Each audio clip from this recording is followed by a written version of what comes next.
Ladies and gentlemen, welcome to this Mists of Pandaria raiding guide, and in this video we're going to be taking a look at the Stone Guard on 10-man normal mode.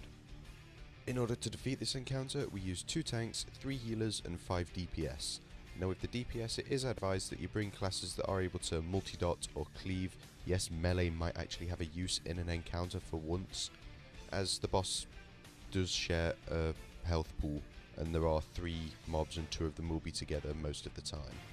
Now if you cast your minds back to the start of Cataclysm in the Bastion of Twilight, this boss is a little similar to Hearthus Wormbreaker in a sense that the bosses rotate each week.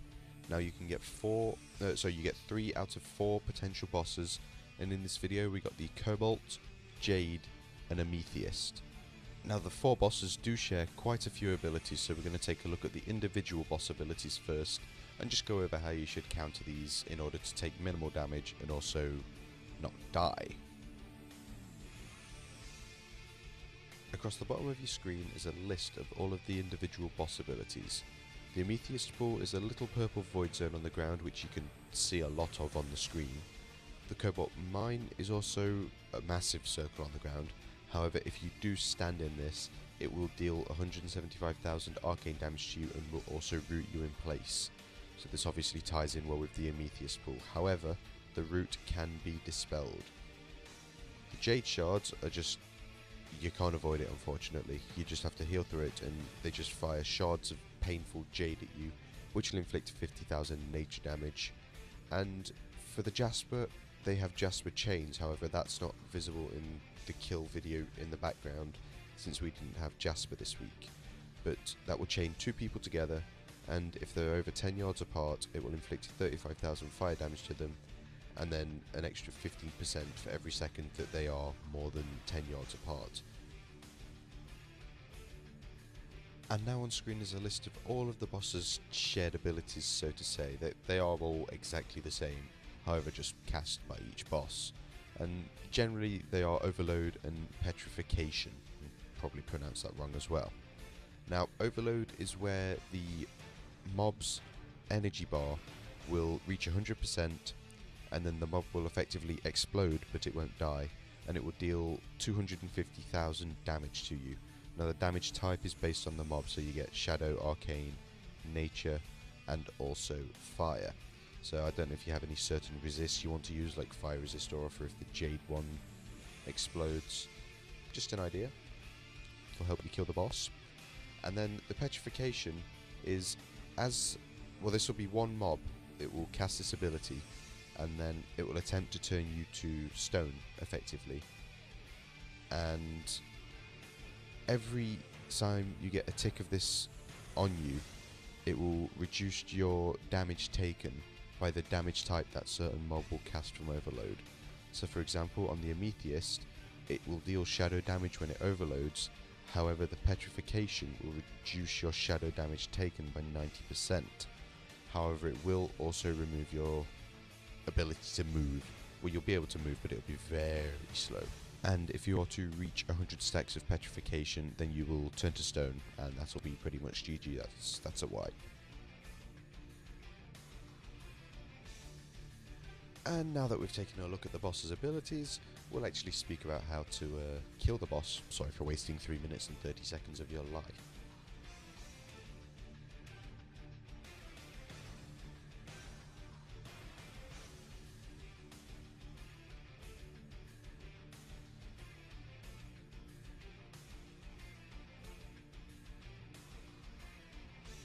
So at the start of the fight, we have 1 tank pull 2 mobs to the left of the room, and 1 tank pull 1 mob to the right of the room, so effectively as they spawn.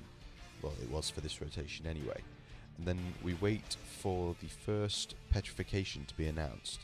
Now this is key because you need to know which 2 mobs to have together, because if 2 of the mobs together, their energy will go up, and you want them to overload so that they can knock off the stacks of Petrification.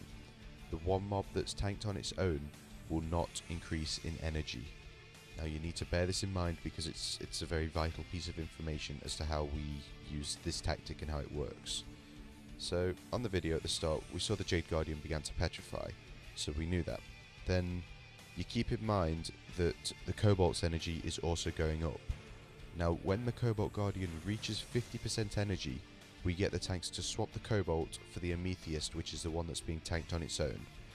This will mean that we don't get two overloads going off at the same time, meaning we won't take 500,000 damage. Now, it's not the most smoothest transition, and the mob that's tanked on its own does need to be 12 yards away from the other two mobs, otherwise it will still gain energy. As you saw, our energy on the Cobalt Guardian still went up. So then when the Jade Guardian explodes, it will deal hardly any damage because you've got the 90% reduced nature damage on you. And then when we see that the Amethyst Guardian is the next one to petrify, we keep it where it is because it's two already together, and then we just let it go through. Now, as for all of the stuff on the floor, we tried stacking up, and it doesn't really work for this tactic because there's so much stuff. So the best thing to do, we found, is spread out, make sure there's one healer at the left, one healer at the right, and one healer in the center of the room, and this will allow the healing to be spread out, and you just need to have a raid that is aware of what's going on. So don't stand in the blue crystals because they'll root you in place, however it's dispellable. Don't stand in the purple shields because you don't want to. It deals like stupid, insane amounts of damage, and you're just going to get healers frowning at you and giving you weird looks. Now, throughout the fight, you do need really good communication because you need to know what mobs are going to get swapped. So it's your tanks that need to communicate more than anyone. And I will put a link to the kill video in the description of this guide so that you can watch our kill video and hopefully you can get a good idea of what we are saying to each other. Just as a side note for mages as well, if you are specced into the temporal shield ability, then it is best to use this when the Guardian that isn't petrifying is about to overload, because when that goes off and hits you, your 250,000 damage will be healed back to you, so your healers won't have as much pressure put on them. But it is all about just managing the energy bars on the mobs and making sure that the right mob is going to overload and you're not going to take stupid amounts of damage for no reason whatsoever.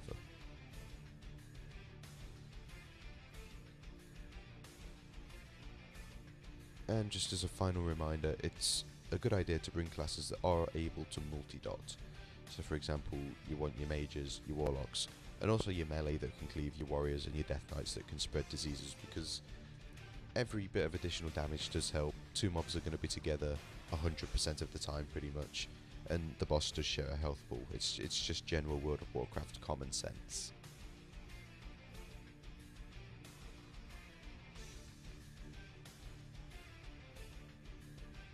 So that is going to do it for the first Mists of Pandaria raiding guide. If you are interested in future guides for both the Mogishan Vaults raid, which is this one, and also the Heart of Fear and I believe Terrace of Endless Springs, which are coming out later on in the year, around the end of October time, then do feel free to subscribe to the channel. You will get updated when I do upload a new video. As always, thank you for watching.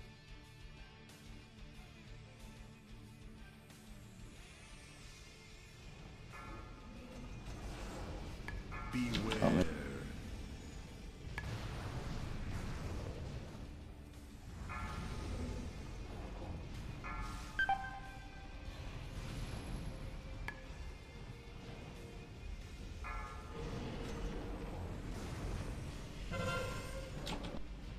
I'll taunt Amethyst.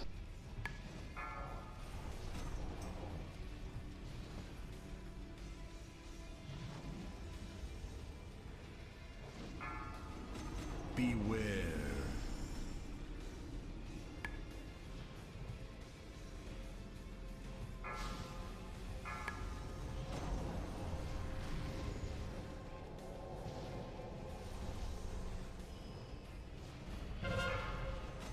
Beware.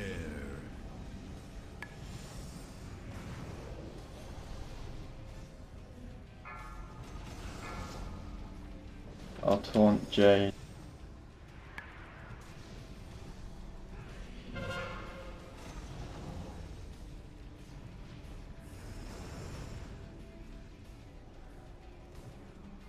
Beware.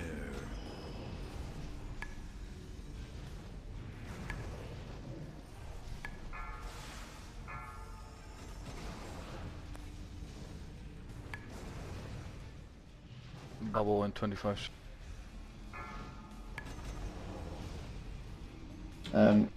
Taunt J. Okay. Beware.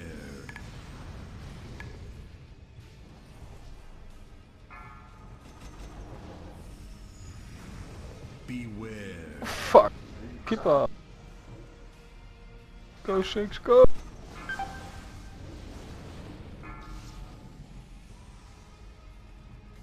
Beware. Look that beard!